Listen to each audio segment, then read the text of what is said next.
నమస్తే. Welcome back to our channel voice of Lakshmi. Polkampalli Shanta Devi గారు రచించిన చండీప్రియ అనే నవలను ధారావాహికంగా వింటున్నాం కదండి. ఇక 13వ భాగాన్ని మొదలెడదామా? ఓ మై గాడ్, ఎంత అద్భుతమైన మనుషులు! మృత్యువును ఎదిరించి గెలిచిన గ్రేట్ హీరో, మీకు నా అభినందనలు. నీల్కి పూర్తిగా ప్రాణభయం తీరిపోయిందని ధ్రువపడ్డాక పెద్ద డాక్టర్ అన్నాడు, నా తరపున మృత్యువుతో యుద్ధం చేసింది మీరు. నిజంగా అభినందించవలసింది మిమ్మల్ని. నో, మేము కేవలం ప్రయత్నం చేస్తుంటాం. ఇంతకంటే ఆశాజనకమైన కేసులు ఎన్నో మేము ఊహించని విధంగా ఫెయిల్ అయ్యాయి. మృత్యుదేవత ముందు మనం ఎంత వాళ్ళం అన్న ఫీలింగ్ మాకెన్నిసార్లు కలిగిందో. కానీ మీకు ఎంత లోతైన గాయాలు! ఛాతీలో నుంచి 2 బుల్లెట్స్ తీసాం. ఎంత రక్తం పోయింది! కేసు మా చేతికి రాకుండానే పోవలసిన వాళ్ళు. ఎందుకు నవ్వుతున్నారు? మామూలుగా అన్నిటికీ అందరికీ వచ్చే మృత్యువును మీరు దేవత అని అభివర్ణిస్తుంటే, మృత్యువు కొందరి పాలిటి దేవత, కొందరి పాలిటి రాక్షసి అవుతుంది. కానీ నవ్వేది ఇందుకు కాదు, మరెందుకో చెప్పండి. డాక్టర్లు కవిత్వంలో పడితే ప్రమాదం. ఇహ దేని ముందో మేమెంతవాళ్లం అనుకోవడంలో మీ వృత్తికే ద్రోహం చేస్తున్నారు. మీలో మీరు విశ్వాసం సడలించుకుని మరి దేనిపైనో విశ్వాసం పెట్టుకుని చేసే పనికి పరిపూర్ణత వస్తుందంటారా? మీరు నాస్తికులా? అదిరిపోతూ అడిగాడు డాక్టర్. నన్ను చూస్తే భయం వేస్తుందా? భయం కాదు కానీ మనిషికి అంత అహం పనికిరాదు. ఈ అనంత శక్తి ముందు మనిషి ఎంతటివాడు? ఎన్ని చెప్పినా చివరికి జ్ఞానులు చెప్పిందేమిటో చెప్పనా? ప్రశ్నార్థకంగా చూశాడు డాక్టర్. అహం బ్రహ్మాస్మి. అంత మాట మనం ఎలా అనగలం? వాళ్ళు కఠిన తపస్సు చేసి తరించి చెప్పారు. మనం ఈ మాయా సంసారంలో కొట్టుకుంటూ రాగద్వేషాల వలయంలో చిక్కుపడి అహం బ్రహ్మాస్మి అనడం ఎంత హాస్యాస్పదం, ఎంత అత్యల్పం. ప్రతి మనిషిలోనూ ఒక జీవాత్మ, ఒక పరమాత్మ ఉంటాడని మీరు విశ్వసిస్తారా లేదా? ఉంటారని మా ఆధ్యాత్మికవాదులు చెప్తూ ఉంటారు. జ్ఞానిలోనే కాదు అజ్ఞానిలోనూ ఉంటారని ఒప్పుకుంటారా లేదా? ఒప్పుకోవాల్సిందేననుకుంటాను. అయితే ప్రతి మనిషిలోనూ అతడు జ్ఞాని కానీ అజ్ఞాని కానీ పరమాత్మ ఉంటాడని మీరు ఒప్పుకున్నప్పుడు అహం బ్రహ్మాస్మి అనుకోవడంలో, తనను మించినవాడు లేడనుకోవడంలో అహంకారం ఎలా అవుతుంది? బాబోయ్, గట్టి తర్కమే తెచ్చారే. మీతో తీరికగా వాదం వేసి కూర్చుంటాను. మీ ఆరోగ్యం బాగా కూలుకొని. నాకు ఇలాంటి వాద వివాదాలంటే చాలా సరదా కూడా. డాక్టరు రౌండ్స్కి వెళ్ళిపోయాడు. ఎలా ఉంది బాబూ? ప్రసాదరావు ప్రవేశించారు. ఉండాల్సినట్టుగానే ఉంది, నీల్ ముభావంగా అన్నాడు. మీ ఆరోగ్యం బాగుందా? నీల్, నేనొక ప్రశ్న అడుగుతాను, చెప్తావా? మర్మం విడిచి చెప్పాలి, ఆర్తిగా అడిగారు. అడగండి. నేనంటే నీకు ఇంత ఆపేక్ష కదా. నా కూతురు ఏం పాపం చేసిందని దాని మీద పగ తీర్చుకోవాలనుకున్నావు? చిన్నపిల్ల, తెలిసి తెలియని తనంలో పొరపాటు చేస్తే క్షమించలేకపోయావా? నువ్వంటే నిప్పులు కురిసే చండి నిన్ను ప్రేమించటం, నా మీద అంత అభిమానం వ్యక్తం చేసే నీకు నా కూతురి మీద ఇంత ద్వేషం దాగి ఉండటం, ఈ రెండూ నన్ను ఎంత విభ్రమంలో ముంచివేశాయో చెప్పలేను బాబూ. చండీ అహంభావానికి తగిన గుణపాఠం చెప్పాలనుకున్నాను. నా ద్వేషానికి, నా ప్రతీకారేచ్ఛకు తగిన శిక్ష చండీ విధించింది. ఒకదానికొకటి చెల్లు. పోనివ్వండి, ఇక ముందు మా మధ్య ఏమీ కోపాలు తాపాలు ఉండవు. నా కారు యాక్సిడెంట్కు, నా క్యాష్ పోవడానికి నువ్వే కారణం అని అనుకుంటూ ఉంటే, బాబు నీ మీద కోపం రావటం లేదు, కానీ ఇంతటి అకృత్యానికి ఎలా తలపెట్టగలిగావా అని ఆశ్చర్యపోతున్నాను. ఇంత మంచితనం వ్యక్తం చేసే నీలో ఒక దానవుడున్నాడంటే నేను నమ్మలేకపోతున్నాను. మీ కారు యాక్సిడెంట్కి, క్యాష్ పోవడానికి నేను కారణమని ఎలా అనుకుంటున్నారు? కాదా? మొదటి నుండి ఒక ప్లాన్ తోటే నన్ను అభిమానిస్తూ తిరిగావని ఇప్పుడు అర్థం అవుతుంది. నాకంటే ముందుగా చండీని నిజస్వరూపం గుర్తించింది. ప్లాన్తో తిరిగిన మాట యథార్థం, కానీ మీ మంచితనం, మీరు నా యందు వ్యక్తం చేసిన పితృవాత్సల్యం నా ప్లాన్ రూపాన్నే మార్చేశాయి. ఆ కీడు నా చేతులతో జరగకుండా తప్పించాయి. మీ కార్ యాక్సిడెంట్కు, క్యాష్ పోవడానికి నేను కారణం కాదు. ఆ దోషుల్ని పట్టుకోవడంలో పోలీసు శాఖ విఫలమైనా నేను ఆ దోషుల్ని పట్టుకుని మీకు అప్పగించి నా మీది అపవాదు తొలగించుకుంటాను. అవసరం లేదులే బాబూ. ప్రసాదరావు నిష్ఠూరంగా అంటూ లేచాడు. నువ్వు నా కోసం ఎంత ఖర్చు పెట్టావో నాకు తెలీదు. ఇదిగో చెక్కు, సంతకం చేశాను. నీ ఇష్టం వచ్చినంత వేసుకో. నువ్వు నా కుటుంబం పట్ల ఎంత ద్రోహంగా ప్రవర్తించినా నేను నిన్ను క్షమించగలుగుతున్నానంటే నాకు పుత్రికా భిక్ష పెట్టినందుకు. వస్తాను. చెక్కు కాగితం స్టూల్ మీద టానిక్ బాటిల్ కింద ఉంచేసి కర్ర టకటకలాడించుకుంటూ వెళ్ళిపోయారు. స్టేట్ బ్యాంక్లో నుంచి యువతలికి వస్తున్నాడు నీల్. అప్పుడే ఆగిన కారులో నుంచి దిగుతున్నాడు ఆనందబాబు. పరస్పరం పలకరింపులయ్యాక, సుస్తీగా కనిపిస్తున్నారేమిటి, ఆరోగ్యం బాగుండలేదా అని అడిగాడు నీల్. ఆ ముదనష్టపు ఆస్తి ఎప్పుడు కొన్నానో అప్పటి నుండి నా ఆరోగ్యం చెడిపోయింది నీల్ బాబు. రావుగారికి వంశపారంపర్యంగా చండీదేవి వస్తుందని తెలియక రొంపిలో పడ్డాను. ఆవిడ పట్టి నా రక్తమాంసాలు పీల్చేస్తుంది. అక్కడికి ఆవిడ స్థావరమైన మేడ రావుగారి పరం చేసి పునఃప్రతిష్టకయ్యే ఖర్చంతా నేనే పెట్టుకున్నాను. మంత్రాలు శాంతులు అన్నీ అయ్యాయి. దేనికి వదలటం లేదామె దిగులుగా చెప్తున్నాడు ఆనందబాబు. మేడ ప్రసాదరావు పరం చేసినట్టే మిగతావి కూడా చేస్తే బాగుంటుందేమో. ఏం బాగు, సమకూర్చుకున్న ఆస్తి వదులుకుంటారా ఎవరైనా? మేడ అంటే చండీ నివాస స్థలం కాబట్టి నన్ను ఎలాగూ కాపురం చేయనివ్వదని ఇచ్చేశాను. కానీ చూస్తూ ఆస్తిని వదులుకోలేరు మీరు, చూస్తూ చండీ వదలదు మిమ్మల్ని. నీల్ నవ్వి కారెక్కి స్టార్ట్ చేశాడు. మనిషిలో భయం ఊరికే ప్రవేశించదు, అవతలి మనిషిని మోసగిస్తేనో అన్యాయం చేస్తేనో తప్ప. అలా భయపడుతూ కూడా మనిషి అవతలి వ్యక్తిని మోసగిస్తున్నాడంటే భయాన్ని కూడా జయిస్తుంది ఆ క్షణంలో డబ్బు మీది ప్రీతి. ఆ తర్వాత ప్రారంభమవుతుంది పాపమనే భూతం తరమడం. ఆనందబాబు ఇంతగా కృంగిపోవటానికి భయపడ్డానికి అతడు పెద్ద పాపమే చేసుండాలి. ప్రసాదరావు కార్ యాక్సిడెంట్ విషయంలో నీల్కి అనుమానం ఆనందబాబు మీదే ఉంది. అతడిని సాక్ష్యాధారాలతో పట్టాలంటే మామూలు విషయం కాదు. అయినా అతడిని వదలదలచలేదు నీల్. తన మీద అపవాద తొలగించుకోవడం కోసమైనా అతను ఆ పని చెయ్యాలి. ఆలోచిస్తూ ఇంటికి చేరాడు. అతను కారిడార్లో అడుగు పెడుతుండగానే ఇంట్లో నుంచి ఎవరిదో కొత్త గొంతు వినిపించింది. హఠాత్తుగా లోపల ప్రవేశించకుండా లోపలి తతంగాన్ని గమనించసాగాడు. ఈ పెట్టకి 10 కూనలు పుడతాయి. ఐశ్వర్యరేఖ అబ్బా కోడెత్రాచులా పోయింది. మహారాణి కాదగిన లక్షణాలున్నాయి. కోతలు వీడిట్లా చెప్పకపోతే ఎట్లా చెప్తారు? కృష్ణ చేతిని వెనక్కి లాగేసుకుంది. అన్నయ్య వస్తే కోపడతాడమ్మా. పిడికెడు బిచ్చం వేస్తే పోయేవాడిని ఇంట్లోకి పిలిచి జ్యోతిష్యం చెప్పిస్తున్నావో భయంగా అంది. అన్నయ్య కోపం చేస్తాడంటే ఏమిటే దాని అర్థం? అతడి ఇంట్లో ఉన్నామని అతడి ఆజ్ఞ ప్రకారం ఉండాలా ఏమిటి? కనీసం ఒక కోయవాడితో కాస్త జ్యోతిష్యం చెప్పించుకునేపాటి స్వతంత్రం కూడా మనకు అక్కర్లేదా? శారదమ్మ విరుచుకుపడింది. అన్నయ్యకి ఇలాంటి ఇష్టం ఉండవు అన్నాను. అతడికి ఇలాంటి వాటిలో నమ్మకం లేదు. ఎవరి నమ్మకాలు వాళ్ళవి. అతడికి నమ్మకం లేదని? పోనీలేమ్మా, అతన్ని పంపించేయి. అన్నయ్య వస్తే గొడవ. ఆ రేఖలు చూసి చెప్పవయ్యా, పుట్టేది ఆడపిల్ల మగపిల్లాడా? ఏది ఆ చెయ్యి ముందుకు చాపమ్మా. సరే, ఓ పువ్వు పేరు చెప్పు. జాజిమల్లె. కోయివాడు తాటాకులు కట్ట విప్పాడు. ఏదో చూశాడు, ఏదో గుణించాడు. చివరికి చెప్పాడు, పెట్ట కడుపున పెట్టే పుడుతుందని.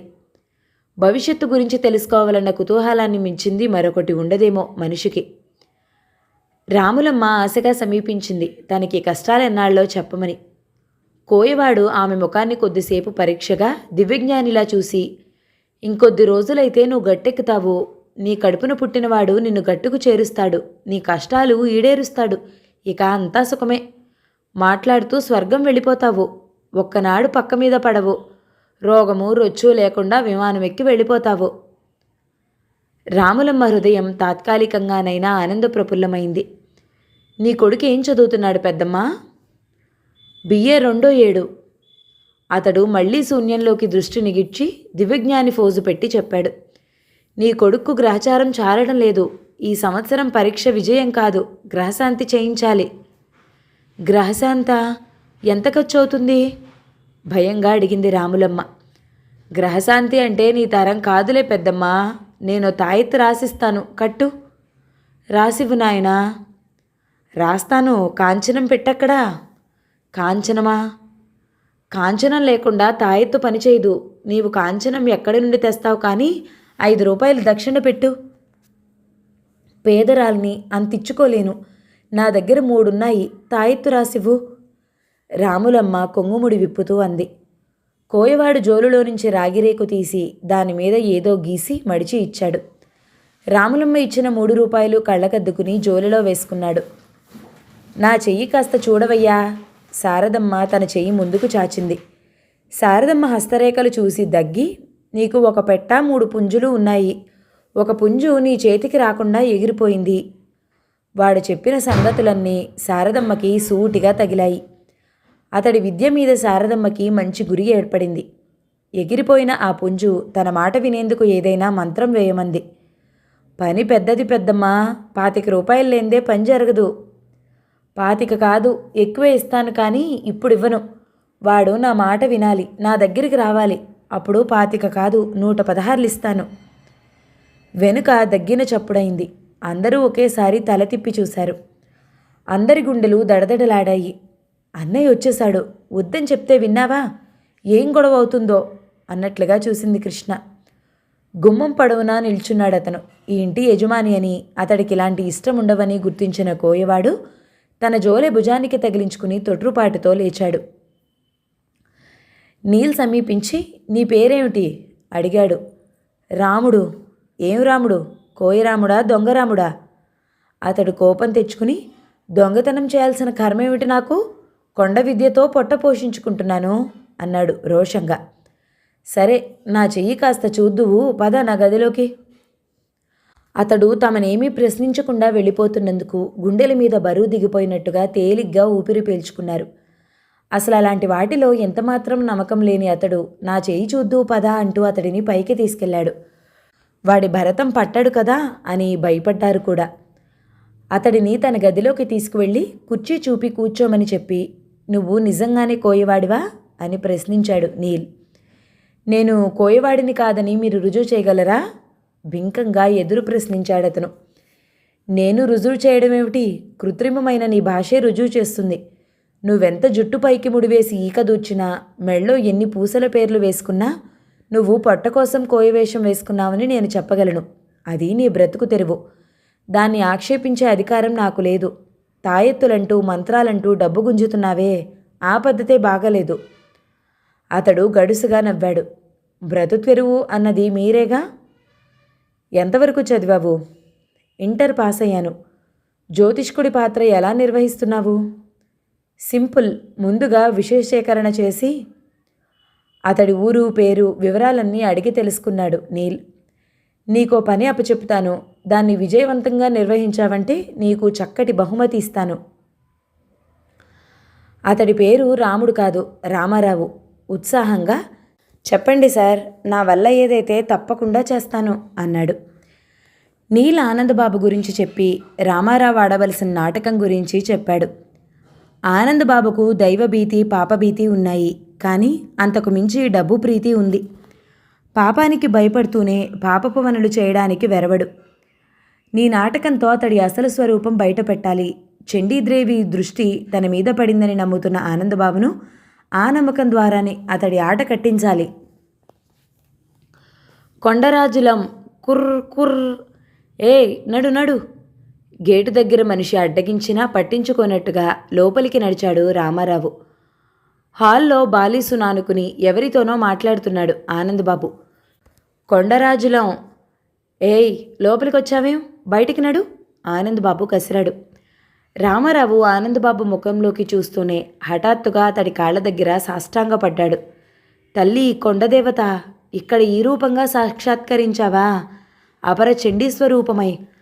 ఆహా, కోటి సూర్యప్రభలు ఒక్కటైనట్టుగా ఎలా వెలిగిపోతున్నావమ్మా! ఆనందబాబు స్థాణువైపోయాడు. ఆయన్ని పట్టుకుని ఆ స్తోత్రమేమిటి, కొండదేవత అంటూ ఆ వాగడమేమిటి? ఎదుటి మనిషి కసిరినట్టుగా అన్నాడు. వాగుతున్నావా? కాదయ్యా, ఆయనలో జగజ్జనని సాక్షాత్కరించింది. ఈయన సాక్షాత్తు చండీ స్వరూపం.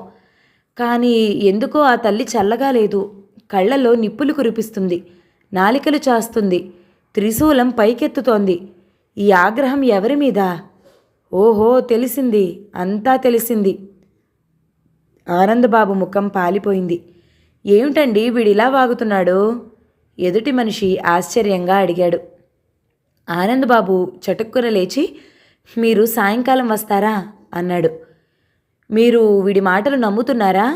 మనుషుల్ని ఆకర్షించడానికి వీళ్ళు వేసే వెర్రివేషాలివి. నాకు ఇతడితో కాస్త పనుంది. అతడు అయిష్టంగానే సెలవు తీసుకుని వెళ్ళిపోయాడు. చెప్పు, నీకు తెలిసిందేమిటో చెప్పు. రామారావుని తన గదిలోకి తీసుకువెళ్ళి తలుపులు మూసి కాస్త వణికే స్వరంతో అడిగాడు ఆనందబాబు. జగజ్జనని మిమ్మల్ని పూనింది, కానీ ఆవిడ ఆగ్రహం చెంది ఉంది. ఆహుతి కోరుతోంది. ఆహుతి కోరుతుందా? ఆనందబాబుకు నోట్లో తడి లేకుండా పోతోంది. ఎవరినో ఒకరిని బలి చేయకుంటే మిమ్మల్నే బలిపుచ్చుకుంటుంది. సాన్నాళ్ళు లేదు, బేగినే. ఇప్పటికే సారమంతా పీల్చింది. ఒట్టి కట్టే. ఇది ఒరగడానికి ఎంతసేపు? నిజానికి ఆనందబాబు బూరిగ దూది పరుపులా నిండుగా మెత్తగా ఉన్నాడు. ఒట్టి కట్టే అంటుంటే రామారావుకే ఓ వైపు నవ్వురా సాగింది. ఇంకెవరికైనా బలి చేస్తే ఆవిడ నన్ను వదిలిపోతుందా? అంజనం వేయాలి. అంజనంలో ఏ ప్రకారం చెబితే ఆ ప్రకారం చెయ్యాలి. ఆనందబాబు చిరాకుగా, ఇప్పుడే కదరా ముఖంలో జగజ్జనని కనిపించిందని చెప్పావు, మళ్ళీ అంజనం వేయాలంటావేమిటి అని అడిగాడు. కనిపించింది ఒక మెరుపులా. ఏం చెయ్యాలో, ఎక్కడ పూనిందో ఆ కథంతా తెలియాలంటే అంజనం వేయొద్దా? ఎప్పుడు వేస్తావు? ఈవేళ ఆదివారం, బిగుదినం బాగుంది. నా కట్టడికి ఒప్పుకుంటే రాత్రికి అంజనం వేస్తాను. కట్టడా? ఎంత? అంజనం వేసి జరిగింది చెప్తే 116. నిన్ను పట్టింది వదిలేస్తే 1116. ఆనందబాబు ఒప్పుకుని ఆ సాయంకాలం రామారావుని అంజనం వేయటానికి రమ్మన్నాడు. రాత్రి 7ంటికి వచ్చాడు రామారావు. తన కోసం ఇచ్చిన గదిని శుభ్రంగా కడిగించాడు. పిండితో పద్మంలా ముగ్గు వేశాడు. నిప్పు తెప్పించి దానిమీద సాంబ్రాణి చల్లి గుప్పున వాసన గదంతా అలుముకునేలా చేశాడు. ఏవో చిత్ర విచిత్రమైన చర్చలతో ఆ గదిలో అడుగుపెట్టిన వాళ్లకి వీపులో జలధరింపు పుట్టేలా విచిత్రమైన వాతావరణాన్ని కల్పించాడు. ఆనందబాబు చిన్నబ్బాయిని స్నానం చేసి రమ్మన్నాడు. అతడొచ్చాక తను వేసిన ముగ్గు మీద ఆసీనుణ్ణి చేసి తన జోలెలో నుంచి చిన్న డిబ్బీ తీసి అందులో ఉన్న కాటుక అతడి చేతికి పూశాడు. ఎంతసేపు చూసినా కంటిరెప్ప కొట్టని వాళ్ళని రమ్మన్నాడు. ఆనందబాబు కొడుకుల్లోనే ఒకడొచ్చాడు. 5 నిమిషాల అంజనంలోకి చూసేసరికి అతడి కళ్ళ నిండా నీళ్లలుముకుపోయి ఏవో విచిత్రమైన ఆకారాలు కనిపిస్తున్నాయి అన్నాడు. అంటూనే రెప్పలు టపటపా ఆడించాడు. నీ వల్ల కాదు, జరుగు, నేను చూస్తాను. రామారావు అతన్ని పంపేసి అంజనం అనబడే ఆ కాటుకు దిద్దిన స్థలాన్ని రెప్ప కొట్టకుండా చూడసాగాడు. చండీదేవి ఎక్కడ పూనిందో, ఎలా పూనిందో వరుసగా చెప్పుకొచ్చాడు. చండీదేవి వదలాలని ఆనందబాబు చేసిన ప్రయత్నాల గురించి కూడా చెప్పాడు. ఆనందబాబుకు రామారావు పట్ల పూర్తి నమ్మకం కుదిరిపోయింది. తన పంచప్రాణాలు అతడి చేతిలో పెట్టి కూర్చున్నాడు. ఏం చేస్తే ఆవిడ నన్ను వదిలిపోతుందో అడుగు బాబూ. మనిషి కావాలా? 2 కాళ్ళా 4 కాళ్ళా? ఆతృతగా అడిగాడు. అమ్మవారు పళ్ళు పటపటా కొరుకుతున్నది. తనకు 2 కాళ్ళు 4 కాళ్ళు అక్కర్లేదట. నువ్వు తన కొడుకులాంటి ఒకడికి అన్యాయం చేశావట. ఏం చేశావో మరి నీకే తెలియాలి.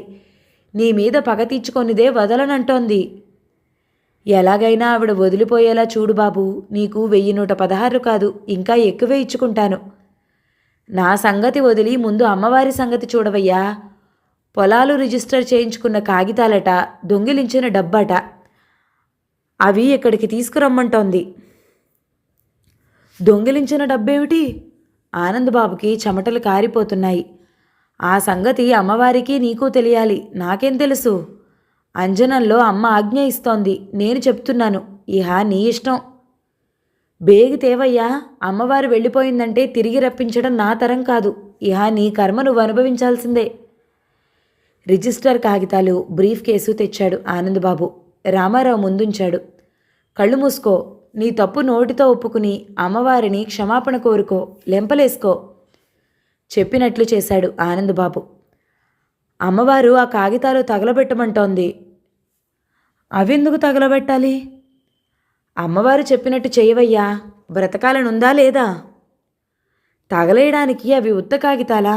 1 కోటి రూపాయలు పోసి కొన్న రిజిస్టర్ కాగితాలు. నీ మంత్రశక్తితో ఆవిడ వెళ్ళిపోయేలా చెయ్యి.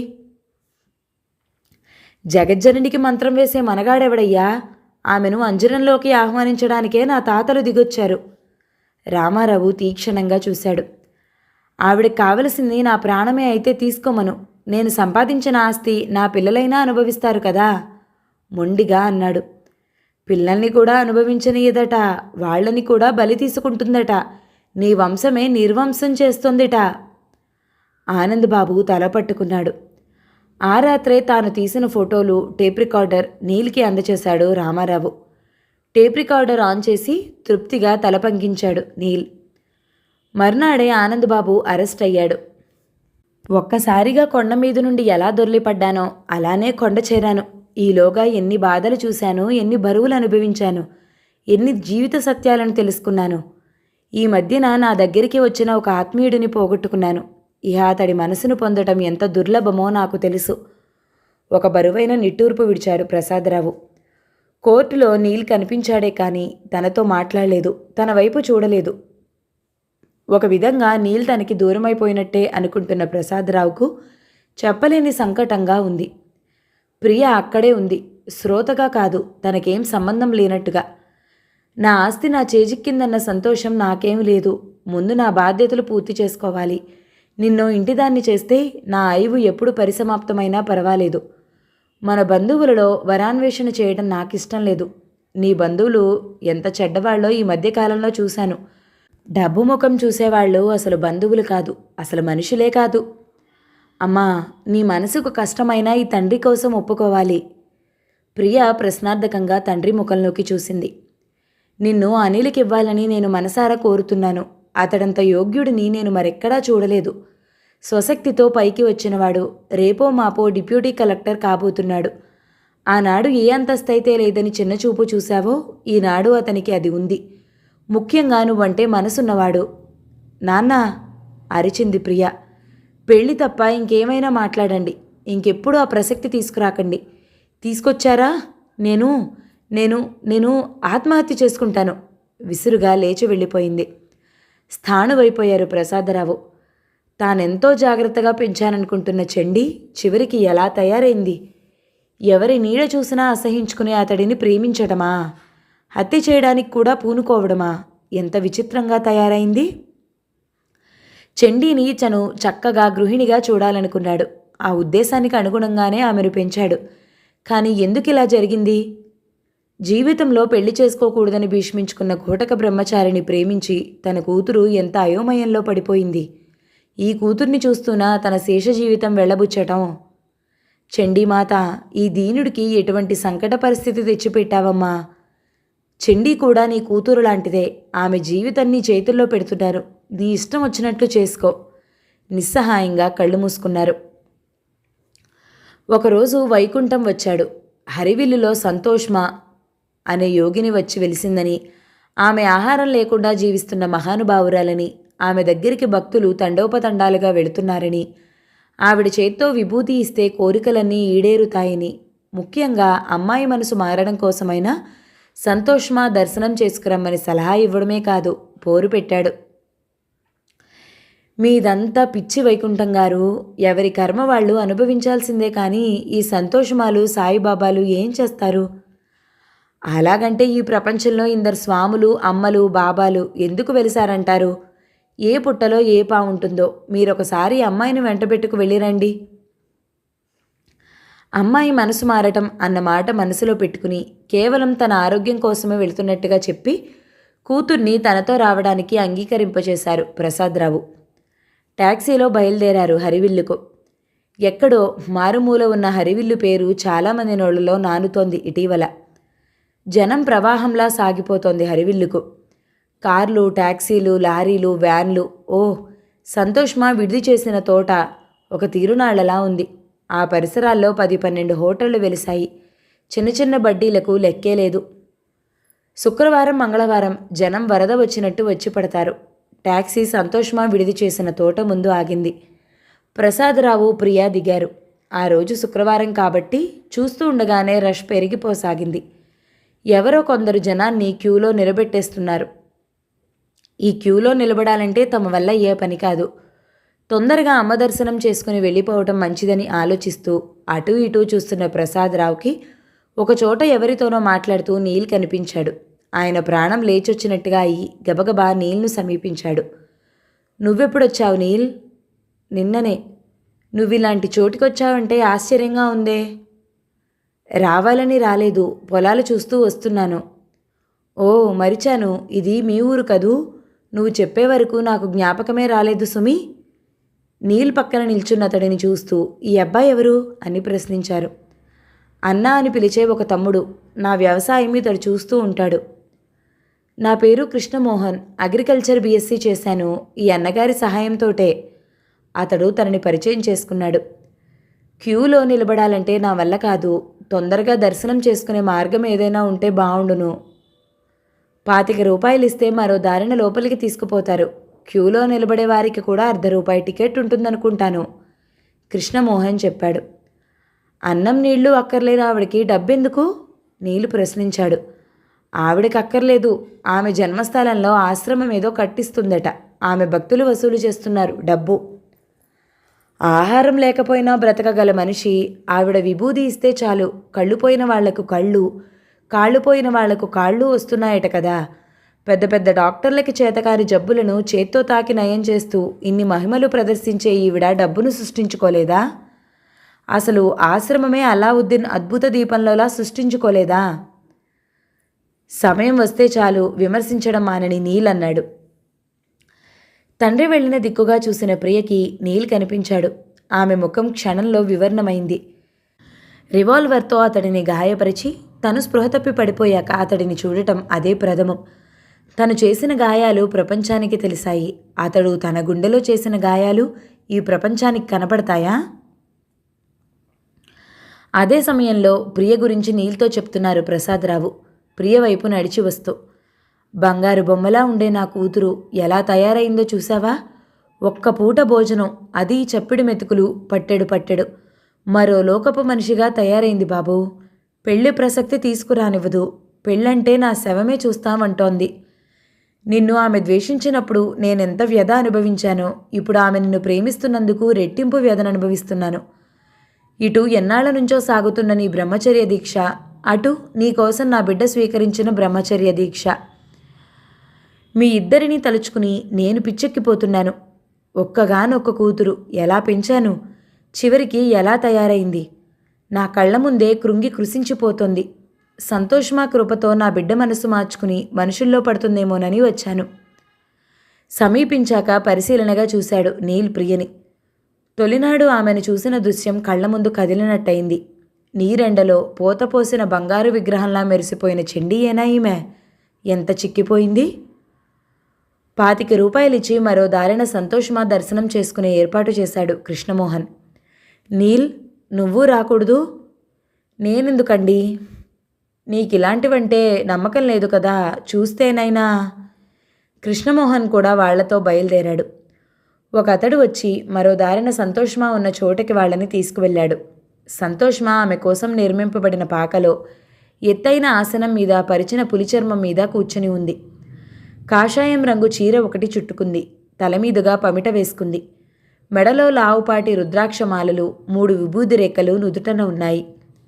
ప్రశాంతరావు గారు సాష్టాంగపడినంత పనిచేశారు. ప్రియ వినయంగా చేతులు జోడించింది. ఏ నమస్కారాలు లేకుండా నిటారుగా నిలబడిపోయిన నీల్ మీద, కృష్ణమోహన్ మీద సంతోష్మా చూపులు నిశితంగా పడ్డాయి. సంతోష్మాకు తెలుగు రాదు, హిందీ వచ్చు. పక్కన అనువాదకుడున్నాడు. ప్రసాదరావు హిందీలో తన అనారోగ్యం గురించి చెప్పబోయాడు. ఆమె తన చేత్తో వారించి అంది, నాకంతా తెలుసు, మీరేమీ చెప్పక్కర్లేదు, తగ్గిపోతుంది. అమ్మాయికేమిటి?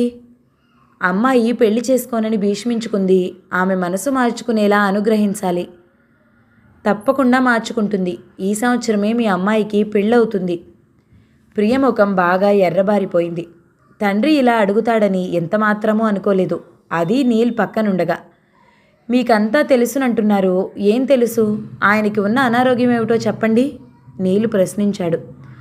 అమ్మ చూపుల్లో పదును చోటు చేసుకుంది. తర్కించడానికి ఇది చోటు కాదు. నమ్మకం ఉన్నవాళ్లే రావాలి, నమ్మకం లేని వాళ్ళు రానక్కర్లేదు. తన నమ్మకమే తన జబ్బును కుదిరిస్తే, తన నమ్మకమే తన కోరికల్ని ఈడేరిస్తే మీరెందుకో? మహానుభావుల్ని అవమానించకూడదు బాబూ. ప్రసాదరావు కంగారుగా వారించబోయారు. మీరే కదా నాకు ఇలాంటి వాటిలో నమ్మకం లేదని, చూస్తే మారుతానని తీసుకొచ్చారు. చూస్తే నాకేమీ తెలీదు, అజ్ఞానుణ్ణి. అడిగి సందేహాలు నివారించుకుందామని. ప్రియ ఒక పక్క నవ్వాపుకుంటోంది. సందేహాలు పిడివాదంతో తీరవు. సజ్జన సాంగత్యం, సంవత్సరాల తరబడి గురు శుశ్రూష చెయ్యాలి. ఆత్మజ్ఞానం ఊరికే కలగదు బాబూ. ఈహా అక్కడ మాట్లాడవలసిందేమీ కనిపించక బయటికి వచ్చారు. కుటీరం నుండి బయటికి వచ్చారే కానీ అక్కడ నుండి బయటపడే మార్గం కనిపించలేదు. జనం క్యూ నుండి చెదిరిపోయి ఒకరిని ఒకరు తోసుకుంటూ, కొట్టుకుంటూ, తిట్టుకుంటూ ఉన్నారు. వాళ్ళని అదుపులో పెట్టడానికి ఎవ్వరి తరమూ కావటం లేదు.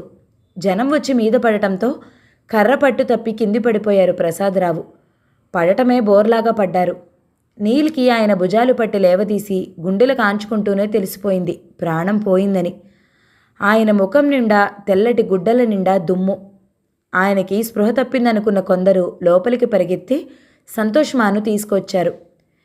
మీ దగ్గర నిజంగా మహిమలనేవి ఉంటే ఇవన్నీ సజీవుణ్ణి చేయండి, నీల్ ఛాలెంజ్గా అన్నాడు.